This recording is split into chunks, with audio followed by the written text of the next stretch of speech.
"Sir, this lounge is for actual VIPs, not old soldiers in surplus jackets." Her tone, sharp as glass, was followed by a theatrical snap of her fingers. Two suited security guards moved in like shadows, ready to escort him out.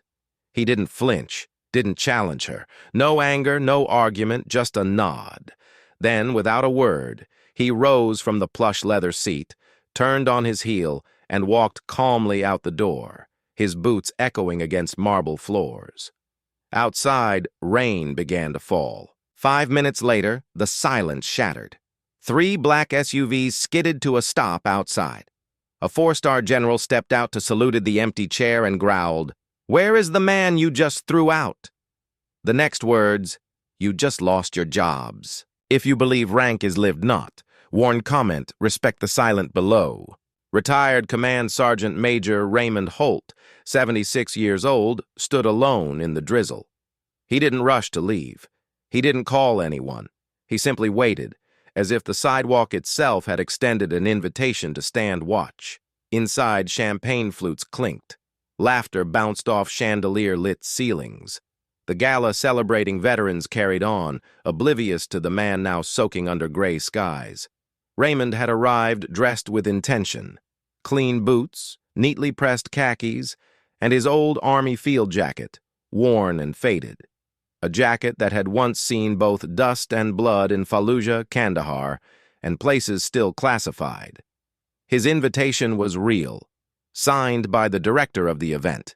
It had arrived by mail inside an embossed envelope that read, "Veteran Appreciation Gala, honoring those who served." But to the young hostess, a uniformless old man with lines on his face and no obvious rank didn't match the guest list in her mind. She had looked at him, not through him. Back outside, Raymond remained motionless. The rain dripped from his hairline, beating on his jacket. The world moved around him, but he stood as he had once stood outside outposts and behind sandbags, watchful, patient, composed. A few hotel staff passed him without noticing. One young bellhop, however, did a double-take. He paused. "Sir, were you in Kandahar in 2010? Raymond gave a subtle nod. The bellhop's eyes widened. "You pulled a man out of the rubble during the Southern Offensive. Martinez, my friend." Raymond didn't speak. He didn't need to. Some things are better honored in silence. The bellhop, now visibly shaken, nodded once, then stepped away, pulling out his phone. He didn't call Martinez. He called someone else, someone important. Inside the hotel, the gala continued. The hostess had returned to her post, now greeting arriving influencers, politicians, and celebrities. Men in $1,000 suits, women in sequined gowns, each with patriotic pins gleaming under lights. The military veterans among them wore their dress uniforms adorned with medals and ribbons.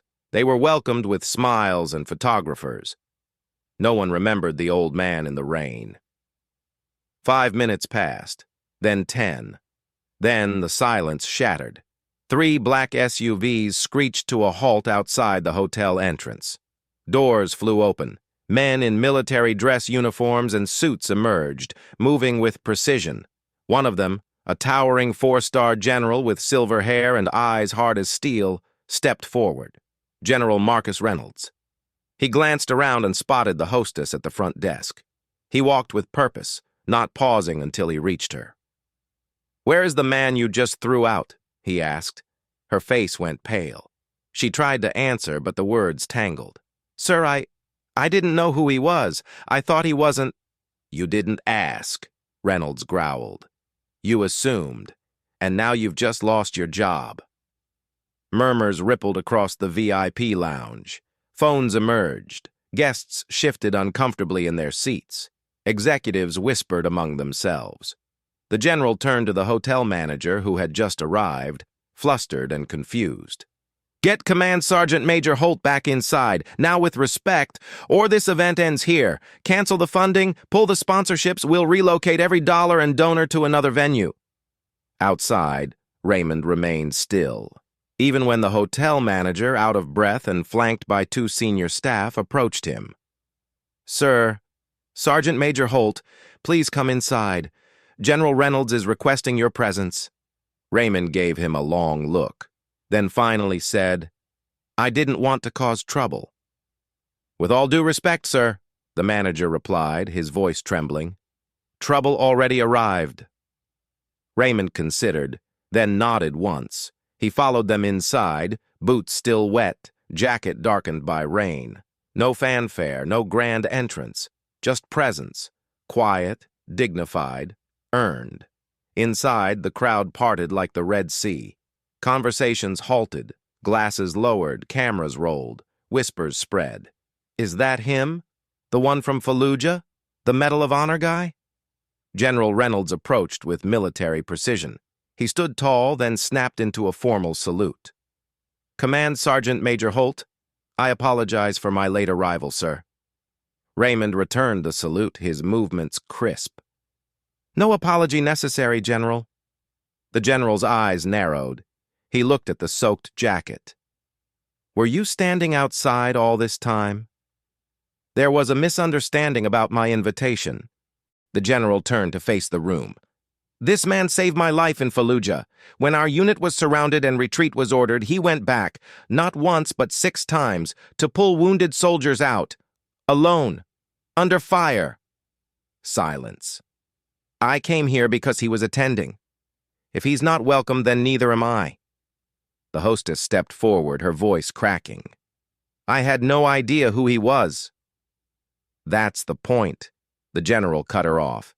You shouldn't have to know who someone is to treat them with dignity. He turned to Raymond. What would you like to do, sir? We can move the entire gala to another location. Raymond looked around, saw the guests, the discomfort, the sudden awareness. No need, he said. I came to represent those who couldn't. That hasn't changed. The General nodded. Then we proceed, but with proper respect. He turned to the hostess and the head of security. You're both dismissed. Update your resumes. As Raymond entered the lounge, now a changed room, guests stepped aside respectfully. No longer unseen, he was now a presence that commanded without demand. A short time later, the gala moved into the grand ballroom. A massive screen behind the stage displayed photographs from years past. Then, suddenly, a new image appeared, a younger Raymond Holt, carrying an injured comrade through smoke and rubble in Fallujah. The MC at the podium froze, then spoke. Ladies and gentlemen, our true guest of honor, Command Sergeant Major Raymond Holt. Thunderous applause, rising, real. Raymond approached the podium, took the microphone with the care of someone trained to carry the precious. He cleared his throat. I didn't come here to be honored, he said, voice steady, calm.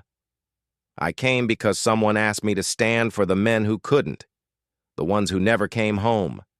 He scanned the room.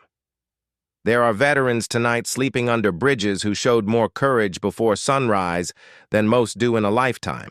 They don't need pity, they need recognition, even when they're not wearing medals. He paused. Thank you to those who saw me. But this isn't about me. He handed back the microphone. The room stood in silence. Then, applause again. Longer this time. Nearly 5 minutes. After the gala, the hotel issued a public apology. The event coordinator resigned. The hotel donated $50,000 to a veteran housing program. And Raymond? He didn't gloat. Fix the system, he said. Not for me, for them. The video of General Reynolds saluting Holt went viral, over 9 million views in a week. The story sparked a movement. Stand first, judge last. Hotels and venues nationwide adopted training for their staff. Programs focused on recognizing the quiet signs of service, on respect without preconditions. 3 months later, Raymond received another invitation. This time hand-delivered by the hotel's new director of veteran relations, a retired Marine who had served in Iraq. We're doing things differently, she said. No speeches, no suits, just job fairs, housing assistance, healthcare sign-ups, real support. Will you help us get it right?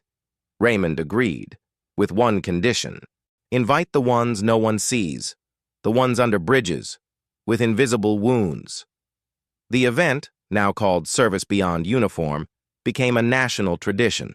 No VIP lounges, no dress codes, just dignity. 6 months after that rainy night, the former hostess and security guard completed training at a veteran support center. They now lead workshops on empathy and silent service. Raymond keeps their thank you notes alongside his medals. Both matter to him. When asked about the incident, Raymond simply says, "Sometimes we need to be seen. Sometimes we need to see others. Both require looking beyond the surface." Subscribe to Iron Heart Stories if you believe silence can carry more weight than medals.